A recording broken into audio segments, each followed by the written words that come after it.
গরমে রিচ খাওয়ার না খেয়ে ইচ্ছে করছে না, রিচ খাওয়ার খেয়ে বা সহ্য করতে পারছে না, এরকম সাদা মাটা টেস্টি টেস্টি ঝোল বানিয়ে নাও। হয়ে গেছে দেখো, নামিয়ে নিচ্ছি, একটু ঝোল ঝোল থাকবে।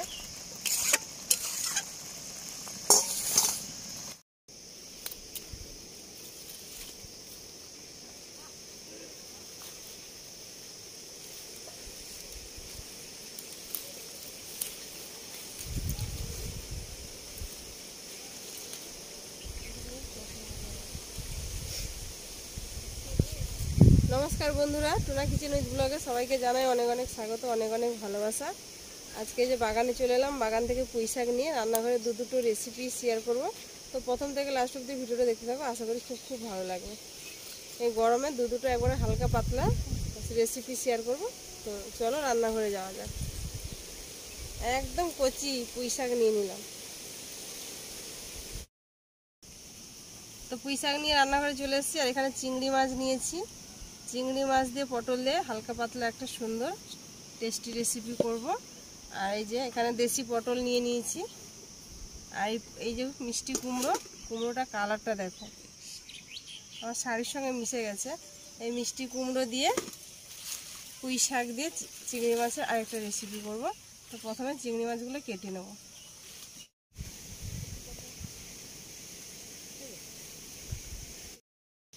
খোসা উঠছে না, একদম টাটকা চিংড়ি মাছগুলো, হ্যাঁ খোসাটা উঠতে যাচ্ছে না। চিংড়ি মাছ যখন পচে যায় তখন তাড়াতাড়ি খোসাটা উঠে যায়। চিংড়ি মাছের এই খাদ্য নালীটা কিন্তু বের করে দিতে হয়। এই দেখো, এটাতে যে খাওয়ার নোংরাগুলো থাকে। এই মাঝখানটা একটু কেটে দেবো, এই একটু কেটে নেব। এই যে এখানে খাদ্য নালীটা থাকে,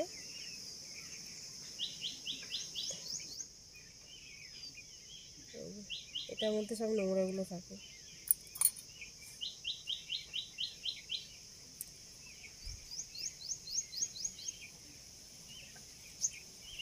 এভাবে টান দিলে বেরিয়ে যাবে। তো চিংড়ি মাছটা কেটে ধুয়ে বেছে একদম পরিষ্কার করে ধুয়ে নিয়ে চলে এসেছি। তাহলে এবার লবণ আর হলুদটা মাখিয়ে দিচ্ছি। হলুদ দিয়ে দিলাম,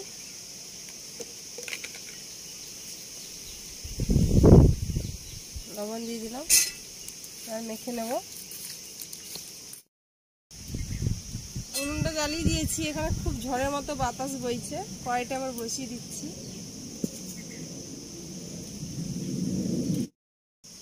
তো কড়াই বসিয়ে দিয়েছি, কড়াইয়ে জল দিয়ে দিয়েছি কিছুটা, জলটা গরম হয়ে গেছে। এবার কিছু মশলাগুলো আগে একটু সেদ্ধ করে নেব। এখানে এক টুকরো আদা, দুটো পেঁয়াজের টুকরো, তিনটে টমেটো, শুকনো লঙ্কা, এটা একটু সেদ্ধ করে নেব।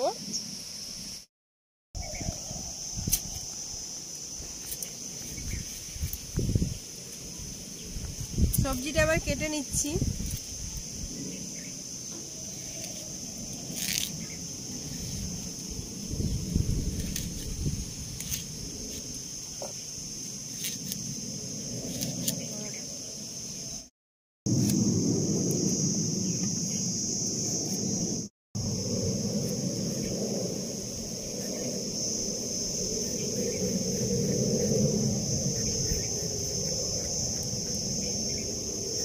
তো আমার সবজিগুলো যে যে লাগবে প্রয়োজনীয় সবজিগুলো কেটে নিয়েছি। দেখো, এই পটল চিংড়ির জন্য এই যে একটু লম্বা লম্বা সাইজের পটলটা কেটেছি, লম্বা লম্বা আলুটা কেটে নিয়েছি। এখানে শাক, পুঁই শাক, কুমড়ো, আলু কেটে নিয়েছি। এবার এগুলো ধুয়ে নেব।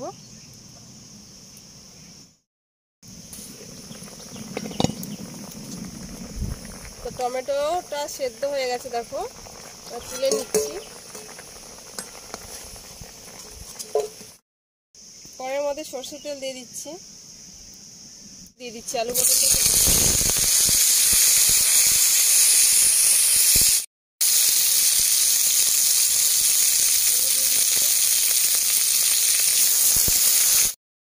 লবণ হলুদ দিয়ে ঢাকা মেরে দিচ্ছি, একটু ভালো করে ভেজে নেব।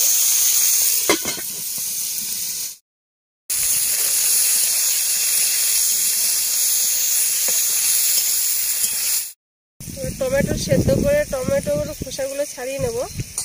মিক্সির জারে দিয়ে এবার পেস্ট করে নেবো এগুলো।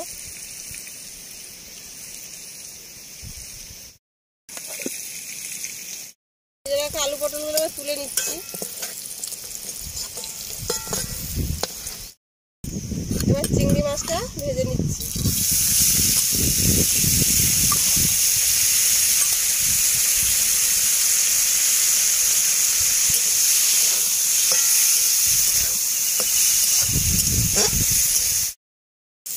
চিংড়ি মাছগুলো ভাজা হয়ে গেছে, উঠিয়ে নিচ্ছি। এর মধ্যে আবার সরষের তেল দিয়ে দিচ্ছি, একটু জিরে ফোড়ন দিচ্ছি।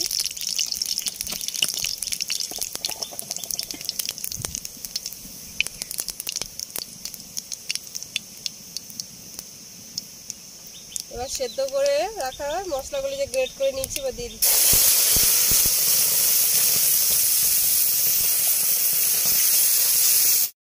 দিয়ে দিচ্ছি যেহেতু এখানে শুকনো লঙ্কা বেটে দিয়েছি, কাশ্মীরি লঙ্কার গুঁড়ো অল্প দিচ্ছি জাস্ট কালারের জন্য। এবার ঝালটা যে যার পরিমাণ মতো দেবে। লবণ দিয়ে দিচ্ছি, একটু কষিয়ে নেব। মশলাটা ভাজা হয়ে গেছে, তেল ছেড়ে গেছে। এবার ভেজে রাখা আলু পটল দিয়ে দিলাম, দিয়ে আরও কিছুক্ষণ নেড়ে নেব। কষানো হয়ে গেছে, এবার জল দিয়ে দিচ্ছি।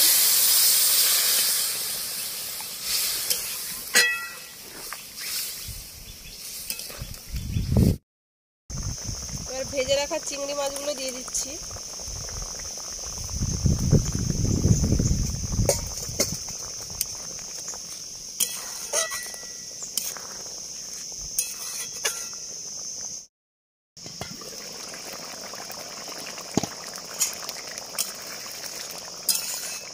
এই গরমে রিচ খাওয়ার না খেয়ে ইচ্ছে করছে না, রিচ খাওয়ার খেয়ে বা সহ্য করতে পারছে না, এরকম সাদা মাটা টেস্টি ঝোল বানিয়ে নাও।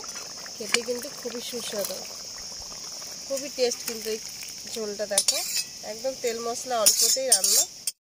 পুঁই শাকটা রান্না করবো। পটল চিংড়িটা হয়ে গেছে, তো শুকনো লঙ্কা দিয়ে দিচ্ছি, সর্ষের তেল দিয়ে দিচ্ছি,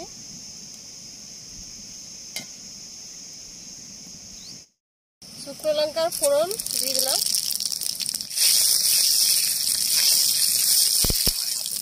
এবার সবজিগুলো দিয়ে দিচ্ছি।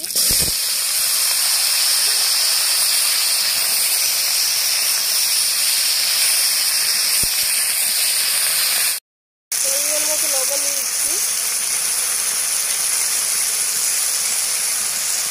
হলুদও দিয়ে দিচ্ছি পরিমাণ মতো। নেড়ে চেড়ে ঢাকিয়ে দেবো, ঢাকা মেরে সেদ্ধ করে নেবো।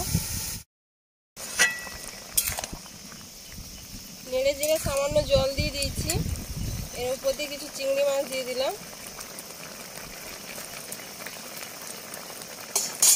ঢাকা দিয়ে দেবো, আর কিছুক্ষণ হলেই রেডি।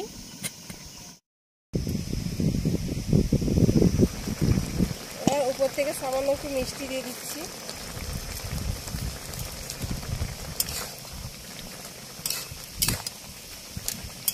একদম সাদা মাটা খাওয়া, গরমের দিনে কিন্তু এর সাদা মাটা খাওয়াই ভালো।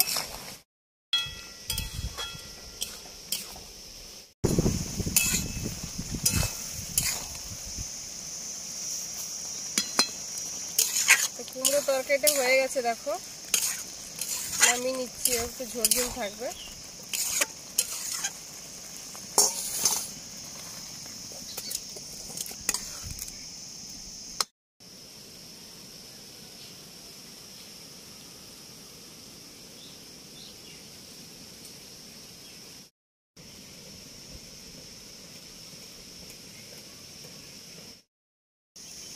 তো রান্না একদম কমপ্লিট হয়ে গেছে। দুটো রান্না একদম অল্প তেল মশলাতে রান্না করলাম। একদম দেখো ভিন্ন স্বাদে পুঁই শাক। আর ভিডিওটা এখানে শেষ করছি। ভালো লাগলে লাইক কমেন্ট করো, শেয়ার করো, সাবস্ক্রাইব করো, সঙ্গে থেকো। ভিডিওটা অলরেডি অনেক বড় হয়ে গেছে, তার জন্য আজকে টেস্ট করছি না। সবাই তো বুঝতে পারছো অল্প তেল মশলা রান্না, একদম সাদাসিধা গ্রাম্য রান্না। এত টেস্ট হবে আমাদের বাগানের বাবার পুঁই শাক, বিশাল টেস্ট। তো সবাই ভালো থেকো, সুস্থ থাকো। দেখা হচ্ছে নেক্সট ভিডিওতে। ততক্ষণে সবাই অবশ্যই ভালো থাকবে।